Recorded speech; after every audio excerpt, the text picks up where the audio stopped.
고린도전서 12장 12절부터 14절에 있는 말씀인데요. 저희 여러분이 한 목소리로 한번 읽었으면 좋겠습니다. 고린도전서 12장 12절부터 14절에 있는 말씀인데요. 다 같이 한번 읽도록 하겠습니다. 시작. 몸은 하나이지만 많은 지체들이 있고 몸에 지체들이 많이 있지만 한 몸인 것처럼 그리스도도 그와 같습니다. 우리는 유대인이든지 그리스도인이든지 종이든지 자유인이든지 모두 한 성령으로 세례를 받아 한 몸을 이루었고 모두 한 성령을 모시게 되었습니다. 몸은 하나의 지체가 아니라 많은 지체들로 이루어져 있습니다. 아멘. 영상 하나 보겠습니다.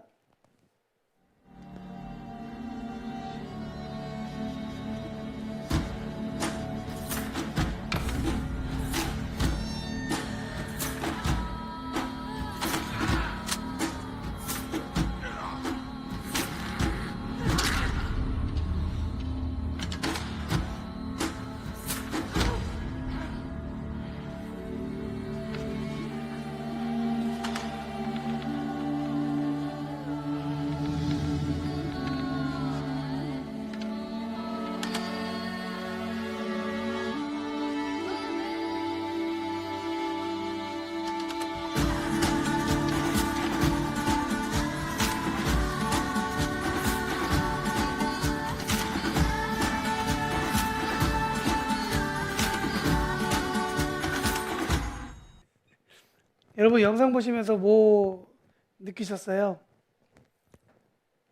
정말 오래전에 돌았던 영상인 것 같아요. 아마 한 번쯤은 다 보셨을 것 같은데요. 저는 이 영상을 보면서 개인적으로 함께라는 단어를 다시 배운 것 같습니다. 분명히 긴 수저는 나에게 장점이죠. 그리고 또한 음식이 어디 있는지를 아는 것 또한 장점이라고 생각합니다. 게다가 나의 장점들이 현실이라는, 그러니까 조금 더 긴 수저를 내가 닿는 곳에 음식을 먹을 수 있다라는 그 현실을 안다는 그것도 장점이자 기회라고 생각합니다. 문제는 여러 장점들과 기회들이 있지만 그것을 나에게 채우는 방법을 모른다는 것이 이 영상의 이야기를 하고 있는 것 같다고 생각합니다. 그런데 이 영상을 보면 그 문제의 코어를 발견한 한 사람 때문에 예상하지 못한 방법으로 문제가 해결되어서 모두가 장점과 기회를 살릴 수 있게 되었다는 것이죠. 여러분, 언제 그렇게 문제가 해결될 수 있었죠? 함께 할 때라는 거죠. 제가 카메라만 보고 하려니까 너무 익숙하지 않아서 그 찬양팀 같이 보면서 하도록 하겠습니다. 여러분, 관계는 여러 가지 면으로 우리가 데피니션 할 수 있겠지만 제가 내리는 그러한 부분은 뭐냐면 관계는 늘 다름에 끌리는 것 같아요. 다르기 때문에 그 사람에 대해서 관심을 갖게 된다는 거죠. 아니면 어떤 물건에 대해서 관심을 갖게 되는 것 같습니다. 마치 자전거만 타고 계속 앞으로만 가던 사람은 그 사람 가운데 늘 자전거의 속도와 자전거의 풍경이 익숙해 있기 때문에 그대로 평상대로 그냥 살아간다는 것이죠. 근데 어느 날 경적을 울리면서 크게 지나가는 기차가 있다고 여러분 한번 생각해 보십시오. 그 경적과 속도, 크기와 모양, 자전거와는 완전히 다름 때문에 자전거는 자기가 갖고 있었던 일상의 모습에서 벗어나 그 기차를 바라보는 그런 다름에 끌리게 된다는 것이죠. 그러다가 거늘목에서 기차와 자전거가 만났다고 한번 생각해 봅시다. 그래서 그 기차를 한참 자전거가 바라보다가 기차와 헤어지기 싫어서 그 기차에 내 자전거를 묶고 난 다음에 천천히 기차와 함께 달리는 거예요. 여러분 기차 다 타보셨죠? 난 비행기만 타봤어 이런 분은 안 계시죠? 다행이에요. 기차가 최초부터 쌩 하고 나가진 않죠. 천천히 달리게 되죠. 아마 어느 순간까지는 자전거가 생각하는 속도와 자전거가 생각하는 그러한 환경을 바라보는 그러한 부분들을 할 수 있을 것 같아요. 그러다가 조금 더 속도가 빨라지면 그동안 자전거가 느끼지 못했던 속도와 그 다음에 지나가는 그러한 환경 때문에 아마 자전거는 상당히 흥미진진하지 진진할 거라고 생각해요. 그러면서 함께 달리면서 자전거는 한 번도 경험해 보지 못한 속도를 경험하게 된다는 거죠. 그야말로 신세계입니다. 보통 사람이 빠르게 달리면 40에서 50km인데요. 제가 지난번에 일이 있어가지고 지방에 갔다 왔는데 SRT를 타니까 300km가 넘더라고요. 여러분, 맞죠? 제가 잘못 썼나? 305km인데 제가 이렇게 읽는 거 봤는데 여러분들 다 놀라셔가지고 지금 내가 잘못 썼나 뭐. 혹시 아니라면 수정 부탁드립니다. 어쨌든 300km 정도가 된다고 해요. 그러면 40km를 다니던 사람이 300km를 만나면 제일 처음에는 너무나도 흥미진진할 수 있지만 그것이 시간이 지나가면서 따라 자기가 서로 다르기 때문에 혹은 300km 이상으로 달리다가 자전거가 망가질 수가 있다는 거죠. 상상해 보시죠. 기차 옆에 자전거를 세워놓고 300km로 달려간다고 생각해 보세요. 어떤 자전거가 남아나길 수 있겠습니까? 자전거는 망가지고 부서지게 된다는 거죠. 그리고 아마 자전거가 말을 할 수 있다면 이런 말을 할 것 같습니다. 기차와 나는 맞지 않아. 더 이상 기차의 끌림에 차단하게 된다는 것이죠. 만일 자전거를 기차에 묶는 것이 아니라 기차 안에 넣었으면 어땠을까라는 생각을 해봅니다. 이것은 아마 기차를 이해하지 못하기 때문에 혹은 반대로 기차가 자전거를 만나서 기차가 보는 자전거의 그 느림에 미약에 끌려가지고 서로 만나서 했다고 할지라도 달려야 하는 기차는 300km로 달려야 되는 기차는 40km를 만약에 달리게 된다 그러면 너무나 답답하기 때문에 어쩌면 기차는 이렇게 얘기할 수도 있을 것 같아요. 나는 수백 명의 사람을 태우는데 너는 한 명밖에 못 태우냐? 실망할 수도 있다는 것이죠. 이러한 실망이 자전거에게 기차가 얘기할 수 있는 것 같아요. 너는 나와 맞지 않아. 여러분, 이 둘 사이에 뭐가 필요할까요? 저는 서로에 대한 이해라고 필요해요. 그리고 서로에 대한 공부와 연구가 필요하다고 생각합니다. 여러분, 제가 지난주에도 말씀드렸지만 한 사람의 인생 가운데에서 가장 많은 시간을 할애하고 값을 치르는, 그러니까 감정적으로나 경제적으로 치르는 곳이 두 곳이 있는데요. 첫 번째는 뭐냐면 가장 가까운 곳이에요. 어딜까요? 가정이라는 곳이죠. 그리고 또 다른 곳은 우리가 일하고 있는 일터입니다. 공부하고 계신 분들은 학교가 되겠죠. 직장이라는 얘기죠. 여러분, 특히 가정은 정말 즐거운 곳이고 행복한 곳입니다. 그런데 어느 순간인가부터 가정이라는 것이 이런 의미가 좀 돼버린 것 같아요. 마치 작은 방에 큰 침대가 들어와 있는 느낌. 그래서 이 작은 방이지만 내가 너무 만족하고 살았는데 큰 침대가 들어와서 내가 좁게 안 자고 좀 널널하게 잘 수 있어서 너무 행복하긴 한데 이 큰 침대가 들어와서 이 방에 내가 뭔가 할 수 없는, 뭔가 많은 것을 담을 수 없는 그러한 불편한 골칫덩어리처럼 여기는 것이 가정이 아닌가 생각을 해봐요. 가정생활을 해야 되는데 불편한 것이 너무 많은 거죠. 대화도 되지 않고 잔소리만 있는 것 같고 새로운 가정도 꾸리고 싶은데 어떻게 꾸려야 되는지 모르고 앞도 보이지 않고 결혼을 했는데 이쪽 보고 얘기하겠죠? 결혼을 했는데 이 사람이 결혼 전에 사람하고 다른 것 같기도 하고 물론 저의 가정에 대해서 얘기하는 건 아닙니다만 상당히 많은 고민이 가정 가운데 있다는 것이죠. 아주 많다는 거예요. 근데 그 중에 보면 정말 안 그런 사람들도 있다는 거예요. 안 그런 사람들은 정말 하나님한테 감사드려야 돼요. 이것이 정말 하나님께서 그 가정 가운데 주신 큰 은혜예요. 여러분, 평상시의 은혜가 아무 일도 안 일어나는 것처럼 내 삶 가운데 왜 이렇게 격동하는 것이 없지? 내 삶은 왜 이렇게 업앤다운이 없지? 라고 생각하시는 건 정말 하나님께서 주시는 은혜예요. 평강의 은혜라는 것이죠. 하지만 그렇지 않는 사람들도 있다는 것이죠. 특별히 제가 5월은 가정의 달로 우리가 함께 보내면서 가정에 대해서 생각해 보자고 말씀드렸는데요. 이번 주를 지나가면서 이런 마음이 들고 결정했어요. 뭐냐면 5월 한 달은 우리가 크리스천으로서 더더욱 가정을 축복하는 한 달이 되어야겠다라고 결정을 했어요. 그래서 말로써 축복을 좀 많이 해야겠다. 저와 오랜 신앙생활을 조금만 하신 분들은 아시겠지만 저는 언제나 입술의 선포가 중요하다고 얘기하는 사람이에요. 입으로 자꾸 선포를 해야 일어나게 되는 거죠. 여러분, 우리가 하나님의 형상을 닮았다고 얘기하는데요. 이거는 무엇을 얘기하냐면 하나님께서 입술로 선포하셔서 무언가 창조하셨듯이 하나님께서 우리에게 일하게 하시는 방법은 입술을 통하여, 언어를 통하여, 선언되는 일을 통하여 무언가를 만들어가게 하신다는 거예요. 그러니까 자꾸만 옆에 있는 사람한테 너 못생겼네, 못생겼네, 못생겼네 그러면 아무리 믿음을 가진 사람도 주님, 드디어 때가 됐군요. 제가 병원에 가겠습니다. 이런 마음이 들 수밖에 없다는 거예요.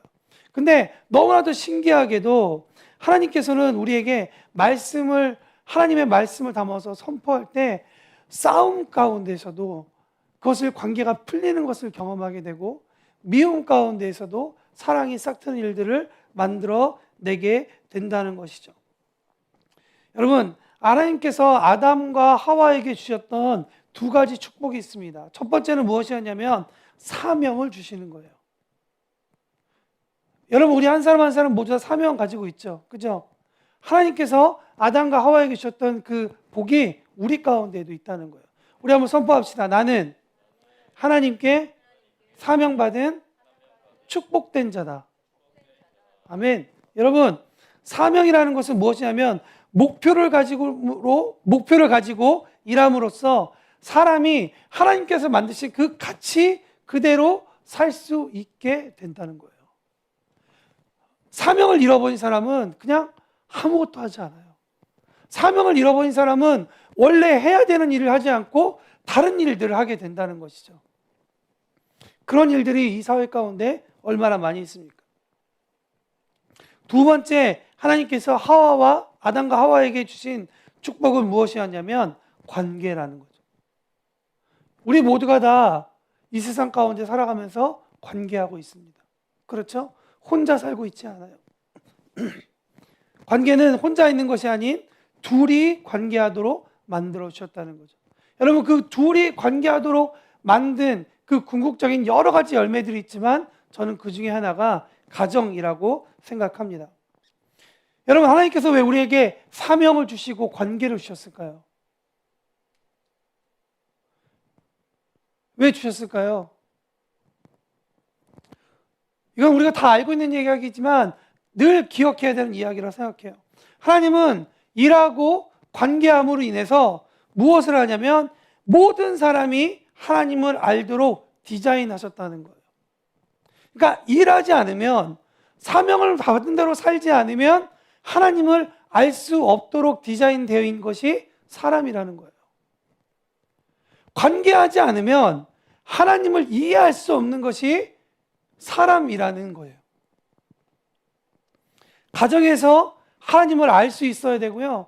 직장에서 하나님을 경험해야 되는 거예요. 근데 우리는 어떻게 생각하냐면 가정에서는 하나님을 알 수 있는데 직장에서는 하나님을 알기 어려운 사람들이 있어요. 반면에 직장에서는 정말 크리스천 같은데 하나님을 경험하고 있는데 집에 가면 하나님을 1도 경험하지 못하는 사람들이 있다는 것이죠. 5월 한 달 동안 하나님께서 우리에게 기회를 주시고 다시 회복하게 하시는 그 일을 행하실 것입니다. 저는 선포합니다. 가정에서 하나님을 알 수 있게 되리라 믿습니다. 아멘. 가정에서 배우게 될 것은 뭐냐면 태어날 때부터 부모로 받는 전적인 받아줌을 가정을 통해서 배워야 되는 거예요. 그것은 하나님께서 우리에게 그냥 값없이 주시는 은혜를 경험한다는 것이죠. 물론 우리의 가정이 전부 다 이런 일들이 일어나지 않았을 수도 있어요. 그리고 여전히 가정적으로 관계가 힘들 수도 있죠. 그러나 여러분, 성경은 이야기합니다. 이전 것은 지나갔으니 뭐라고요? 보라, 새 것이 되었다고 선포하는 거예요. 우리가 가정 가운데 선포해야 되는 거예요. 우리의 가정은 지금 이 시간부터 부모로부터 내가 전적으로 받아줌을 경험했듯이 우리 부모가 나에게 지금 뭐 준다고 지금 다 영수증 써놓고 해놓는 거 아니잖아요. 전적으로 그냥 베풀어주고 있는 거잖아요. 그 하나님을 경험하는 그런 가정이 될 거예요. 아멘. 우리 선포합시다. 우리의 가정은 하나님의 전적인 받아줌을 경험할 것이다. 아멘. 대가 없는 사랑을 우리 가정은 배우게 될 거예요. 그래서 그 가정을 위해서 여러분 기도하시면 돼요. 여러분의 가정을 위해서 기도하시고, 아직 결혼하지 않으신 분들은 그런 가정을 꾸릴 수 있도록 여러분 목표와 비전을 가지고 지금부터 기도하세요. 일터에서는 하나님의 어떤 면에 대해서 경험하게 될까요? 일을 함으로써 자신의 달란트를 경험하게 된다는 거예요. 발견하게 된다는 거예요. 하나님께서는 각자 한 사람 한 사람을 다 다르게 만드셨고, 그 달란트대로 하나님께서 일하도록 하셨어요. 근데 그 일하면서 우리가 어렵고 힘들고 뭔가 배워가는 그 과정 가운데 하나님을 알고 찾게 된다는 것이죠. 여러분, 여기에 있는 한 사람 한 사람 다 제가 물어봤을 때 처음부터 지금 하고 있는 일을 나는 할 줄 알아 하고 태어난 사람은 아무도 없을 거예요. 저는 정말 개인적으로 영원 형제가 드럼 칠 때 너무너무 신기하고 너무 부러워요. 저는 정말 스트레스 풀려고 드럼은 치는데 저렇게는 못 치거든요. 어떻게 저렇게 다양한 박자와 다양한 모양으로 칠 수 있지?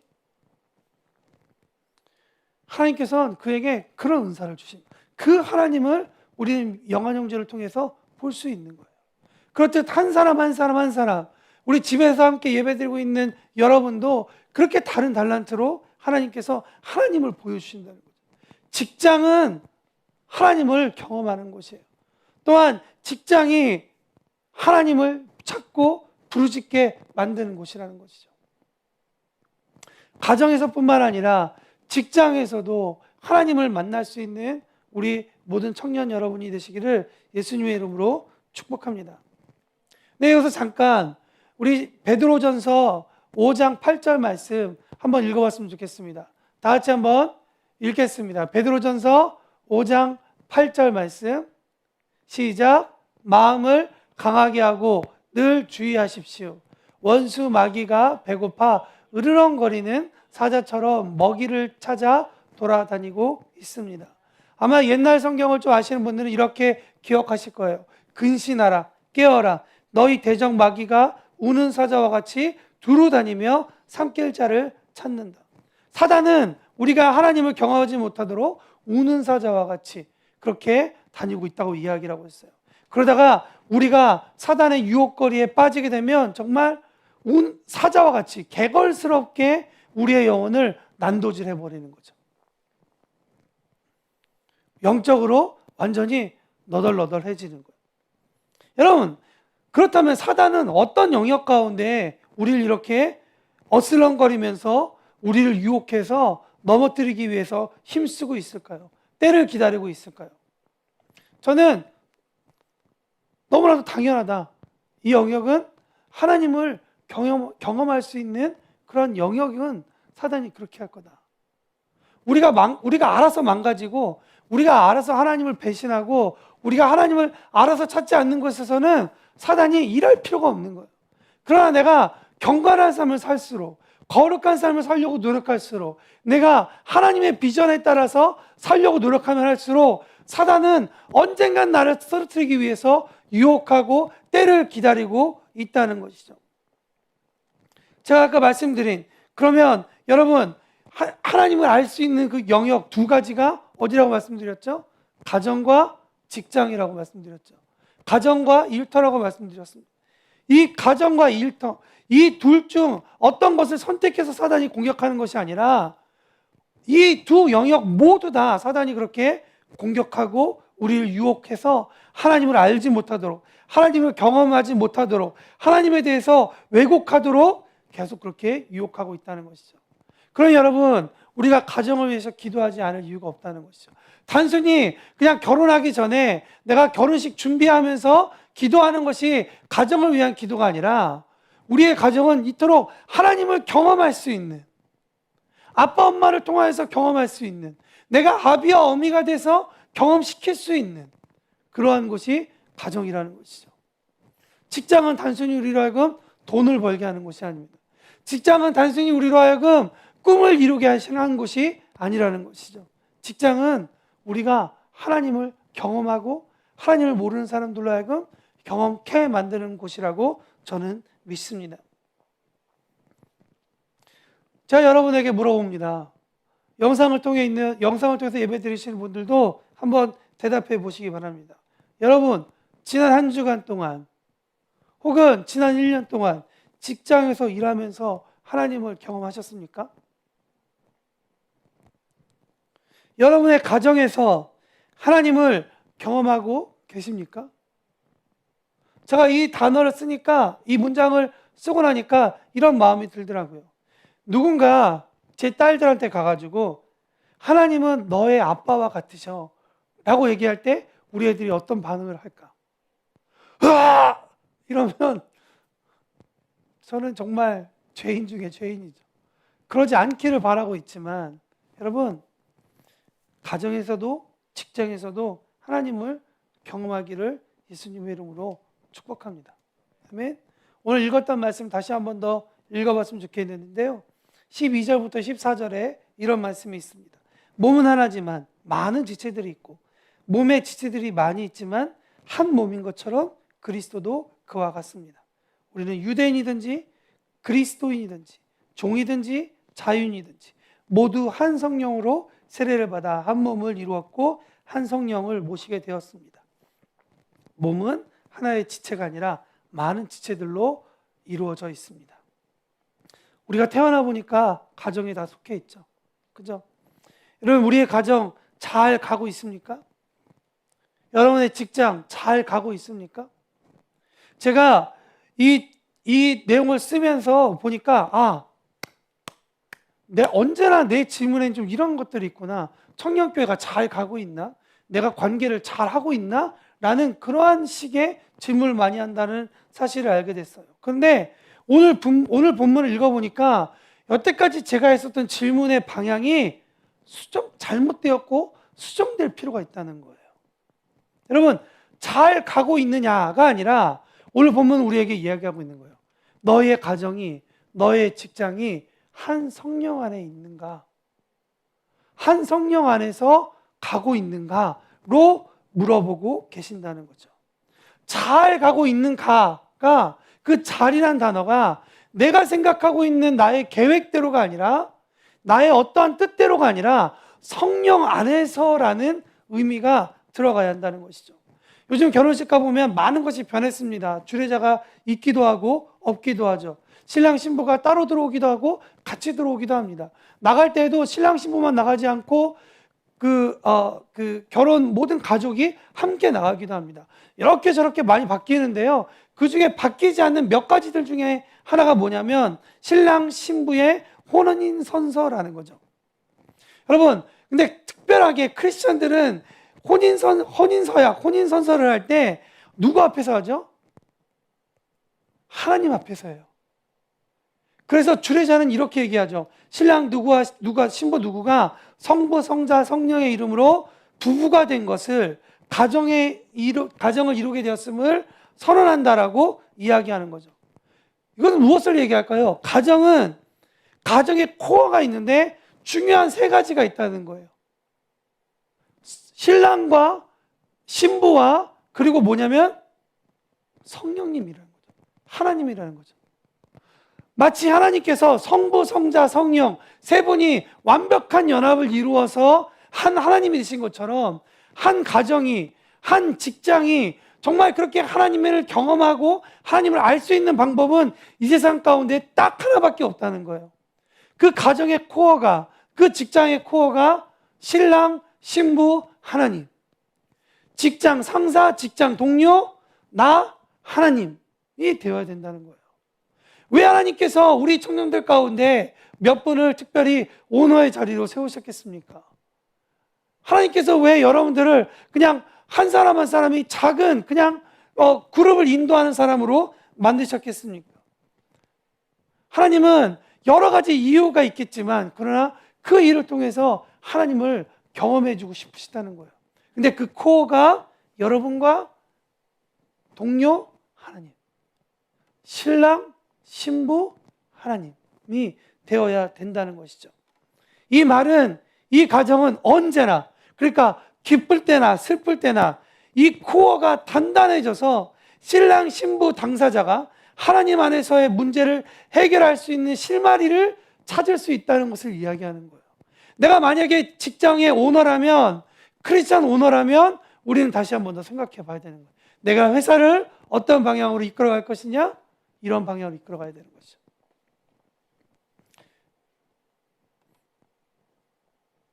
내가 만약에 직장 가운데 나의 직장 동료가 하나님을 알지 못한다면 하나님은 우리에게 알려주실 거예요. 너의 직장 동료와 너와 하나님 셋이 연합하도록 부르셨다는 거죠. 하나님을 경험하도록. 여러분, 그것이 선교고 그것이 전도인 거예요. 이것이 우리가 살아가는 최종 고리고 방향이라고 저는 믿습니다.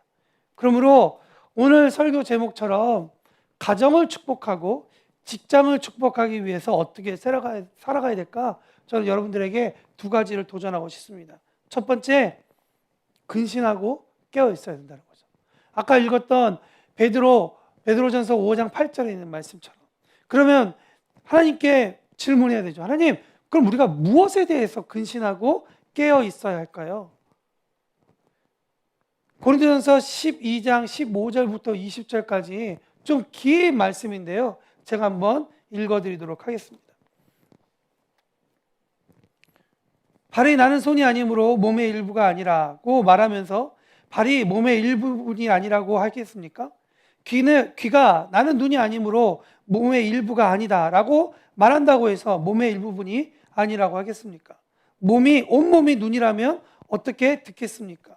온몸이 귀라면 어떻게 냄새를 맡겠습니까? 그러나 사실 하나님께서는 그분이 원하시는 대로 몸 안에 각각 다른 기능을 하는 여러 지체를 두셨습니다. 모든 것이 하나의 지체라면 몸은 어디 있겠습니까? 그러나 지금 그런 것처럼 지체는 많아도 몸은 하나입니다. 아멘. 여러분, 서로 다른 역할과 문화를 가진 사람들이 모여서 가정을 이루든 공동체를 이루든 직장을 이루든 하나님 안에서 연합을 이루고 있는지 우리가 근신하고 깨어 있어야 된다는 거죠. 너무 바빠서 못한다고요? 여러분, 이 중에서도 주식하고 있는 분들도 계실 거예요. 땅 사놓으신 분들도 계실 거고 코인 같은 거 많이 하시잖아요. 주식하시는 사람들 보면 아무리 바빠도 일어나자마자 아니면 저녁에 자기 전에 자기가 사놓은 거는 무조건 보더라고요. 땅값 올라가고 있는지 내려가는지 정말 민감하더라고요. 옛날에 제가 남미에서 살 때는 내일 달러를 바꿔야 되는데 달러가 얼마나 올라가냐 안 올라가냐 진짜 아침부터 저녁까지 그거 보고 있었던 경우도 저는 있었어요. 여러분, 우리가 바빠서 안 하는 게 아니에요. 바빠서 우리가 근신하지 못하고 깨어 있지 못하는 것이 아니에요. 아무리 바빠도 사귀는 사람과 만나거나 통화하죠. 그런데 너무 중요한 이 일을 잊고 사는 것이 우리의 현실이라는 거죠. 우리가 이 일에 깨어 있지 않으면, 이 일에 근신하지 않으면 우리와 직장과 가정은 정말이지 위험으로 갈 가능성이 너무나도 많다는 거죠. 기도하면서 가정을 이루었겠고, 기도하면서 직장을 선택하셨잖아요. 기도하면서 우리가 직장도 옮겼을 텐데 그 사명과 비전을 위해 나는 지금 근신하고 깨어있는지를 우리가 돌아봐야 한다는 것이죠. 우리가 날마다 하나님께 깨어있어서 나아갈 수 있는 저와 여러분이 되시기를 예수님의 이름으로 축복합니다. 그래서 말씀을 준비하면서 그런 마음이 들어요. 내가 우리 청년들을 위해서 기도할 부분은 이 부분이겠다. 그 일로 부르신 하나님께 날마다 근신하고 깨어있을 수 있도록 중보하는 것. 두 번째, 가정 구성원이 혹은 직장 동료가 하나님의 형상을 가진 사람이라는 사실과 그 또한 성령의 공동체로 묶어야 하기 위해 근신하고 깨어 있어야 된다는 거죠. 나 혼자만 그렇게 되는 것이 아니라, 깨어 있는 것이 아니라 우리와 함께하고 있는 사람들이 함께 묶어져 가야 된다는 것이죠. 20절에서 27절 말씀 제가 읽어드리겠습니다. 21절 말씀, 눈이 손에게 너는 나에게 필요 없어 라고 할 수 없으며 머리가 발에게 너는 내게 쓸데없어 라고 말할 수 없습니다. 이와는 반대로 몸이 더 약해 보이는 부분이 오히려 욕이 나며 몸에서 고귀하지 못하다고 생각하는 지체를 우리는 더욱 고귀하게 대하고 볼품없는 부분들을 더욱 품위 있게 꾸밉니다. 반면에 우리의 몸 중에서 아름다워 보이는 부분은 특별히 그럴 필요가 없습니다. 하나님께서는 몸의 지체들을 함께 모아 부족한 지체에게 더욱 큰 영광을 주셨습니다. 그래서 우리의 몸이 나눔이 없게 하시고 몸의 여러 지체들이 서로 돌보며 살게 하셨습니다. 몸의 한 지체가 고통을 당하면 모든 지체가 함께 고통을 당하고, 한 지체가 영광을 받으면 모든 지체가 함께 기뻐합니다. 여러분은 그리스도의 몸이며 한 사람은 그 몸의 지체입니다. 아멘. 여러분, 이것이 우리의 가정과 직장이 되어야 된다는 것이죠. 내가 어떻게 근신하고 깨어 있을 수 있을까요? 하나님께서는 고린도전서 12장 31절에 이렇게 말씀하십니다. 내가 또한 가장 좋은 길로 너희에게 보이겠다. 그럼 어떻게 근신할 수 있는지, 어떻게 깨울 수 있는지 우리에게 말씀해 준다는 거예요. 그것이 우리가 너무나 잘 알고 있는 고린도전서 13장으로 연결이 되는 거예요. 여러분, 사실 고린도전서 13장은 제가 몇 번 설교를 마음을 나눴는데요, 고린도 교회는 정말 많은 은사가 있었어요. 여러 종류, 여러 문화를 가지고 있는 사람도 있었어요. 고린도 지역은 소아시아 지역, 지금 알고 있는 터키 지역에 동서양의 사람들이 왔다 갔다 했으며, 흑인도 있었고 백인도 있었고, 그리고 여러 가지 아시아 사람들도 있었다는 것이죠. 여러분, 뿐만 아니라 로마 사람들도 있었고, 그리스 사람들도 있었고, 다른 나라 사람들도 있었어요. 정말 다양한 사람도 있었고, 하나님께서 고린도 교회 가운데 기름 부어 주시사 예언의 은사, 방언의 은사, 통역의 은사, 여러 가지 은사들이 나타났어요. 그 여러분, 하나님께서 역사하신다 그러면 교회가 또 하나 되어야 되잖아요. 그런데 그러지 못했다는 거예요. 그런 문제가 있을 때 사도 바울은 다시 한번 더 그 코어를 생각해 보라고 도전하고 있었다는 것이죠. 그러면서 우리가 근신할 수 있고 사랑으로 깨울 수 있는 유일한 방법은 무엇이냐? 고린도전서 13장은 이렇게 시작합니다. 사람의 방언과, 다 같이 한번 읽어볼까요? 시작. 내가 사람의 방언과 천사의 말을 하더라도 내게 사랑이 없다면 나는 울리는 종과 시끄러운 꽹과리와 다를 것이 없습니다. 여러분, 뭐라고요? 내가 사람의 방언과 천사의 말을 할지라도 사랑이 없으면 소리나는 구리와 울리는 꽹과리밖에 되지 않는다는 거죠. 사랑이 없으면 시끄럽고 요란밖에 안 되는 거예요. 2절 말씀 한번 다시 한번 볼까요? 2절 말씀 제가 읽어드리겠습니다. 내가 예언하는 선물을 받고 모든 비밀과 모든 지식을 헤아리고 또 산을 옮길 만한 믿음을 가지고 있다 하더라도 내게 사랑이 없다면 나는 아무것도 아닙니다. 3절 말씀에 이렇게 써 있습니다. 내가 내게 있는 모든 것으로 구제하고 또 내 몸을 불사르게 내줄지라도 사랑이 없으면 내게 아무 유익이 없습니다. 라고 얘기하는 거죠. 사랑이 없으면 시끄럽고 요란하기도 하지만 사랑이 없으면 아무것도 아니고 그 어떤 유익의 열매도 맺을 수 없다라는 것이 오늘 고린도전서를 통해서 우리에게 주시는 말씀인 거죠. 우리 가정 가운데 필요한 것은 이런 거예요. 그러므로 하나님께서 우리에게 도전하고 계시는 거예요.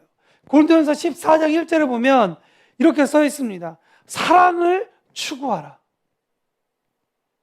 사랑을 추구하라 라고 말씀하는 거죠. 추구하라는 그 말에는 어떤 의미가 있냐면 도망가라 라는 얘기가 있어요. 지금 이 자리에서 떠나서 그곳으로 가라 라는 얘기하는 거예요. 사랑을 향하여 달려가라. 사랑으로 도망가라 라고 얘기하는 거죠. 사랑하기 위해 그곳으로 가라는 얘기가 아니라 네가 지금 사랑하고 있지 않으니까, 사랑이 무엇인지 모르니까 사랑으로 가라라고 이야기하고 있다는 것이죠. 사랑은 무엇일까요? 요한일서는 우리에게 얘기하고 있죠. 사랑은 하나님이시다.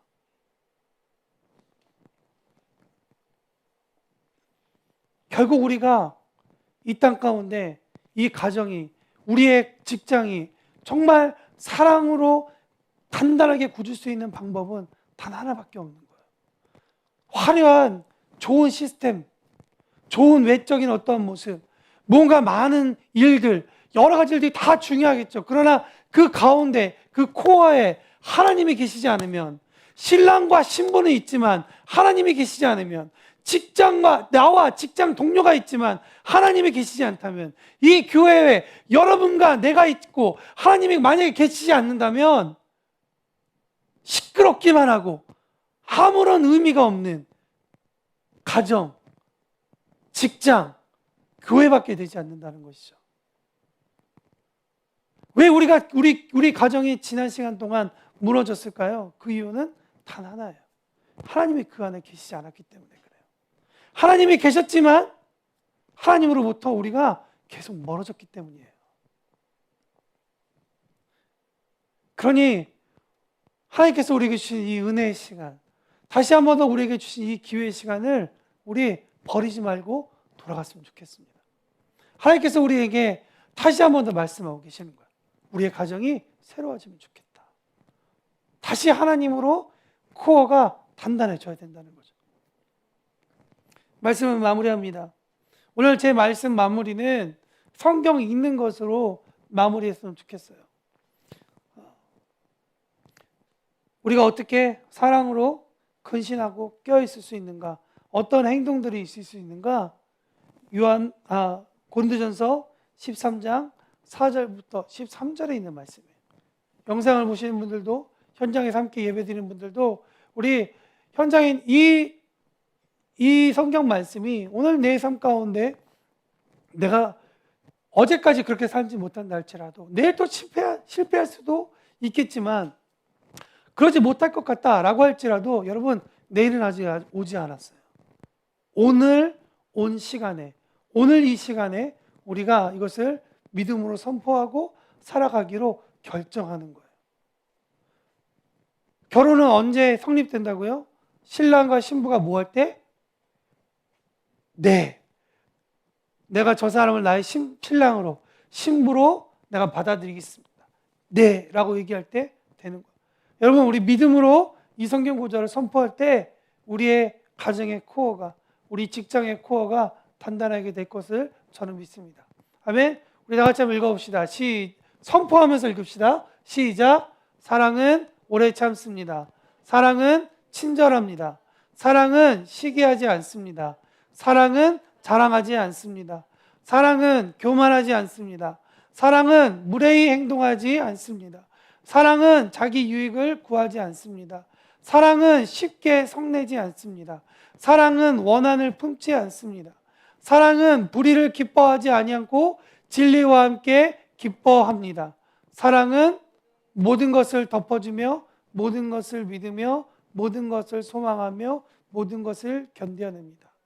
다음 페이지. 사랑은 영원합니다. 예언은 있다가도 없고, 방언도 있다가 그치며, 지식도 있다가 사라질 것입니다. 우리가 지금은 부분적으로 알며 부분적으로 예언하지만 완전한 것이 오면 부분적인 것들은 사라지게 될 것이기 때문입니다. 내가 어렸을 때에는 말하는 것이 어린아이와 같고, 생각하는 것이 어린아이와 같고, 깨닫는 것이 어린아이와 같았지만 어른이 되어서는 유치한 것들을 버렸습니다. 그런즉 믿음, 소망, 사랑, 이 세 가지는 항상 있을 것인데 그 중에서 가장 위대한 것은 사랑입니다. 아멘. 제가 이거 쓰면서 얼마나 양심에 걸렸게요. 어제 우리 딸아이가 그림을 그렸는데요. 엄마는 이렇게 얇게 그렸는데 아빠만 이렇게 뚱뚱하게 그렸더라고요. 아빠 배 나와가지고 그렇다고. 근데 얼굴 표정을 봤는데 아빠가 화나 있는 표정이래. 근데 제가 생각해 보니까 요즘 우리 아이들한테 좀 그랬던 것 같아요. 제 아내한테도 마찬가지고. 되게 친절해야 되고 참아야 되고 뭔가 우리 가족에게 좀 더 친절하게 무례하게 행동하지 말아야 되는데 자꾸 그렇게 되는 거예요. 제가 안 바쁜가요? 제가 열심히 안 사나요? 최선을 다해서 살고 있거든요. 근데 중요한 건 그건 거죠. 하나님이 그 코어가 빠진 거예요. 여러분, 한 가지 우리가 선언합시다. 뭐냐면 하나님이 없는 사람들이 우리에게 상처 주는 말들은 그냥 이해하고 넘어가기로 선포해요. 왜냐면 하나님이 없어서 그런 말들을 하는 거거든요. 근데 내가 하나님을 영접하고도 내 안에 이런 행동들이 일어나지 않는 것은 아마도 우리의 코어가 풀려서 그런 거예요. 저도 대학교 때는 그래도 왕자 있었답니다. 지금은 많이 풀려서 그렇지.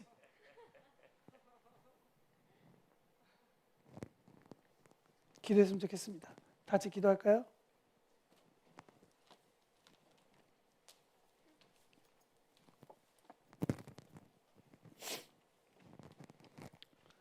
이 시간 기도할 때 하나님, 우리 가정에 주님 찾아와 주세요.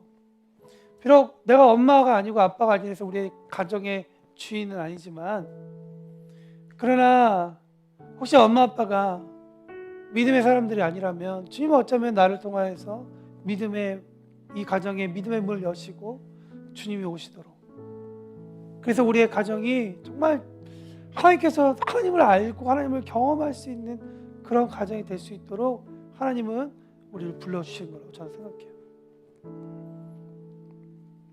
내가 이 가정의 남편이고 아내고 가정을 이끌어가는 거라는 사람들이라면 더더욱 하나님께 기도해야 돼요. 주님이 우리 가정의 코어가 되어 주십시오. 우리 직장이 고통스럽고 힘들죠.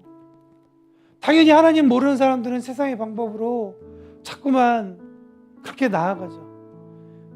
우리가 진리를 모르면, 정의를 모르면 그냥 우리도 그냥 쉽게 같이 넘어갈 수 있겠지만, 이미 그것을 알아버렸기 때문에 우리도 참 너무나 힘들어요.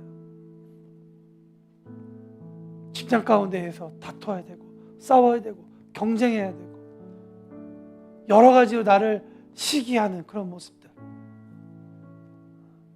그런 모습들이 있겠지만 우리가 주님께 기도합시다. 주님, 우리 직장 가운데 주님이 단단한 코어로 와주세요. 주님께서 통치해 주세요. 그래서 우리의 직장과 우리의 가정과 우리의 관계들의 언어가 바뀌게 해 주십시오. 정말 주님의 사랑이 임하셔서 내가 크리스찬이니까 오래 참아야지가 아니라 주님 때문에 오래 참아지고 친절해지고 남을 더 사랑해지고 나를 높이는 것이 아니라 그 사람을 칭찬해지는 일들이 나의 행동에 무례해지지 않고 더 겸손하고 내 유익만을 구하지 않고 쉽게 성내지 않고 더 품어주고 그와 함께 기뻐할 수 있는 일들이 우리의 가정 가운데 일어날 수 있도록 우리의 언어를 바꿔주십시오. 우리의 마음을 바꿔주십시오. 우리 직장의 문화를 바꿔주십시오. 하나님을 알 수 있는 거룩한 가정과 거룩한 직장이 될 수 있도록 주님 도와주십시오. 우리 그런 마음으로 같이 기도하며 나아가겠습니다. 기도합시다. 아버지 하나님, 기도합니다.